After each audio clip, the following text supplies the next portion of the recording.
Light dance was inspired by experiences in extraordinary movement, experiences which reveal relationships between light and the body, light and matter, and the concepts of time and space.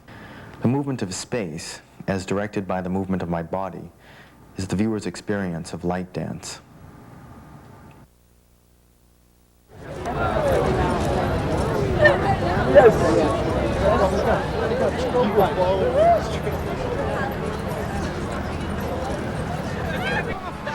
Come on, let's see the show.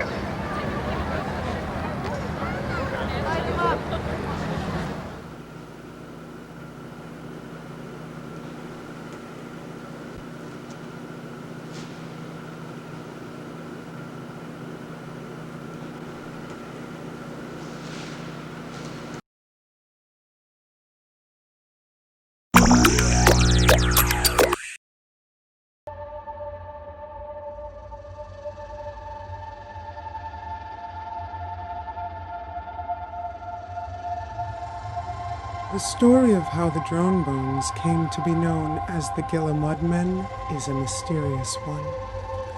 A migration to a new habitat was to take 5 days across the desert.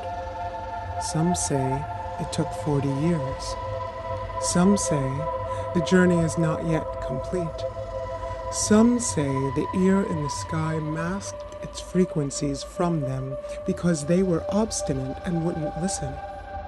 These are the known facts. The Mudman appears not to move in space, for he is a nomad. He turns left, he turns right, and spreads his territory beneath his feet. For this desert is in a constant metamorphic flux, thus giving rise to the saying, like mudmen on treadmills.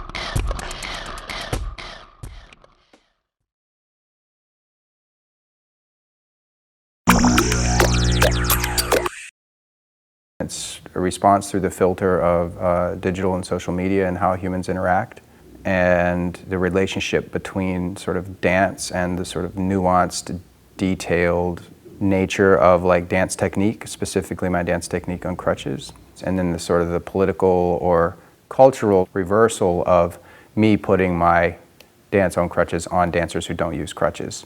Touch Update is an interdisciplinary piece. It kind of, it's part dance and part sort of theater, performance art, and video installation art. There are several parts of the piece. There's this sort of video sculpture specifically designed for interaction with dance and movement. The piece is really dependent on the body to be complete. The wearable mask is almost like taking that big one and making it really tiny and wearable. So the whole production, the whole thing has been very sort of quick and cheap, and but getting the effect is really the goal. Like if I can reach that effect, and then I can go back and rewind and say, hey, let me do this form a little bit cleaner for the face, and let me go back and redo these cables really clean instead of it being messy, and let's make this out of aluminum and make it compactable and all these things.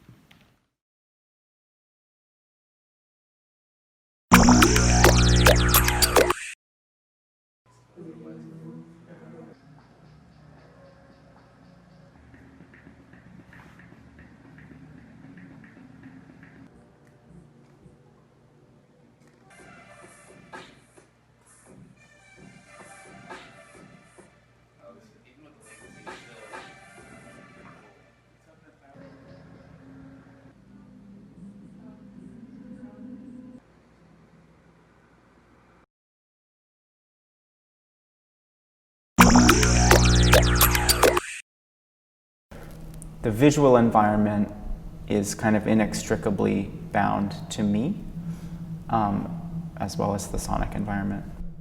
The lighting elements I developed with Davison Scandrett, the lighting designer. The costumes were developed with Reed Bartlemy and Julia Donaldson and George Benson.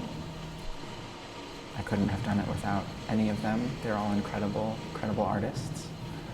And the sound elements I developed along with Jesse Stiles, who's the composer for the piece. And Jesse and I had been talking for years, actually, about some project that we would be able to do together where a new kind of hierarchy was created between the dance and the sound that was happening.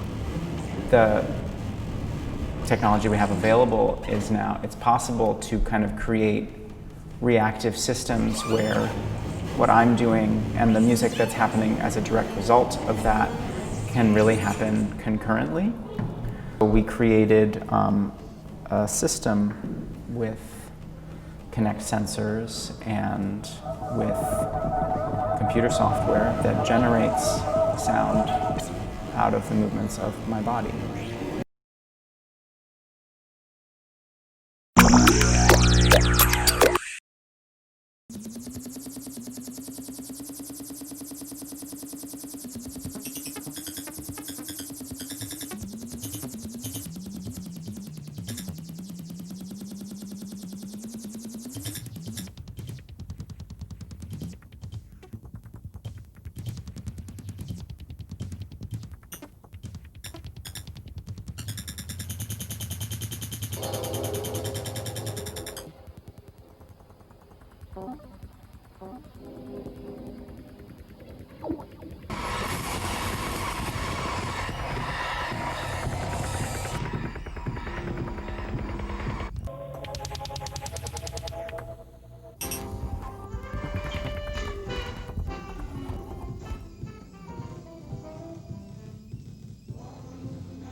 Writer Carl Zimmer likened the microbiome to a puppet master that manipulates the behavior of the host to promote their own success.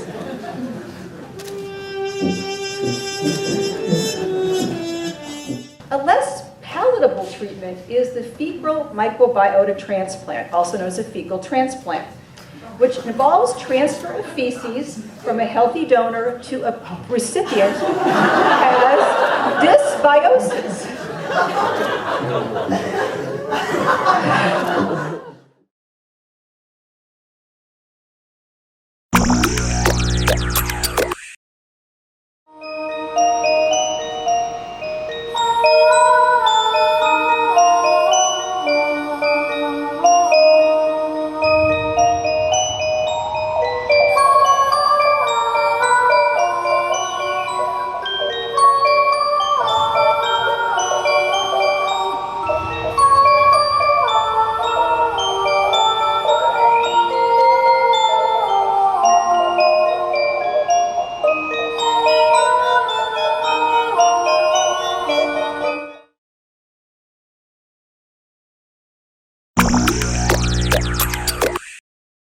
Hello? Hi. Hello? Hi. You sound like you were asleep. Yeah, you sound like you were totally awake.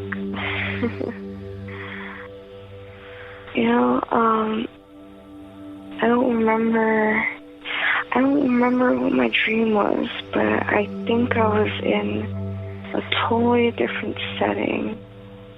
'Cause, when the phone rang, I had that feeling of like, where am I,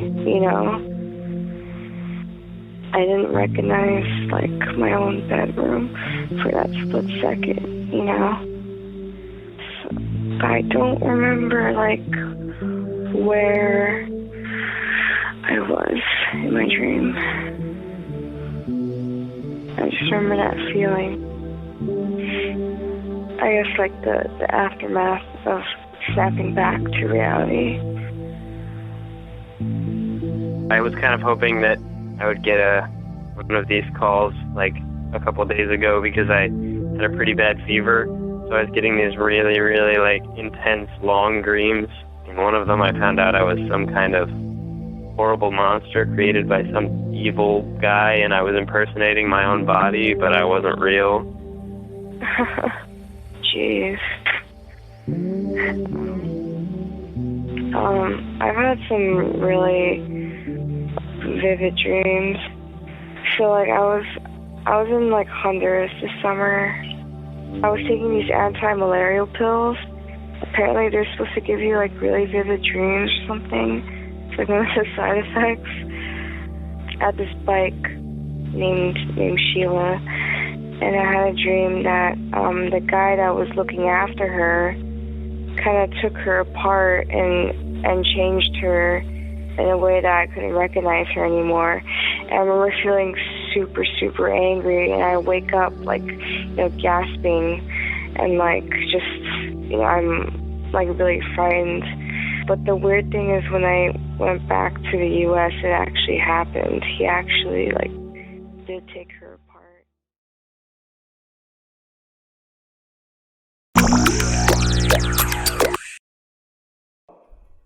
Please pull out your phones. No, I'm serious. Pull them out. We're going to use them today. When I tell you. Okay? Please? I would like you all to text SEX-EDU to 37607. Doing so will allow you to respond to some survey questions throughout our time together anonymously. Do you feel comfortable talking about sex with your friends?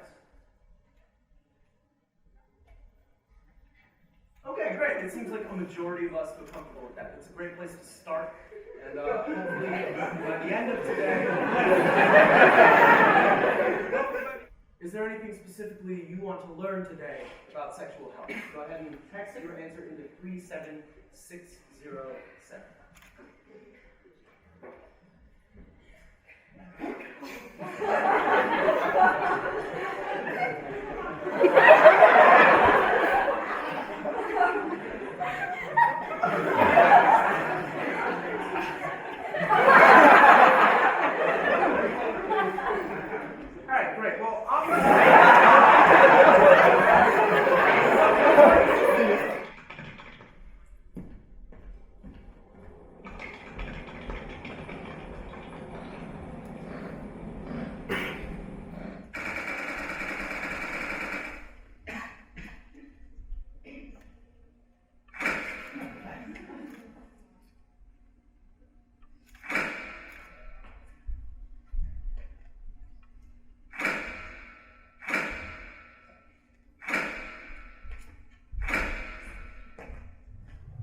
Stop. We're ready. So I follow the steps we just learned. Mel opens the condom wrapper with his teeth, pinches the air out of the tip, and rolls it all the way down. We'll learn only later that condoms, unlike socks, can tear if you use your teeth to open the wrapper.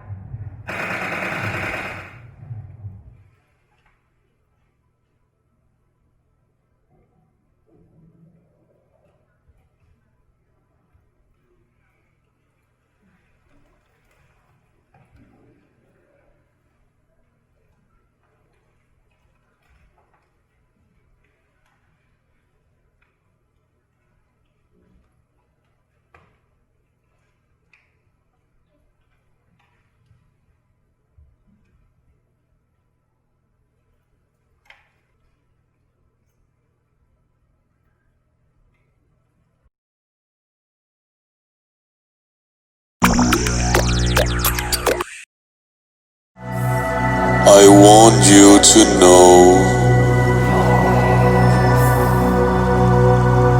that you are whole, perfect, and complete. You always were, and you always will be.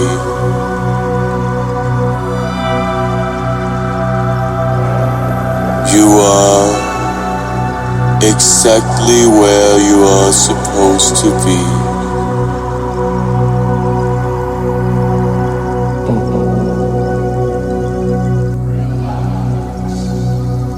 Everything is okay. Everything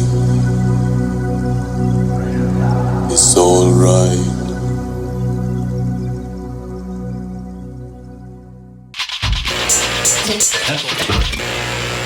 Pencil.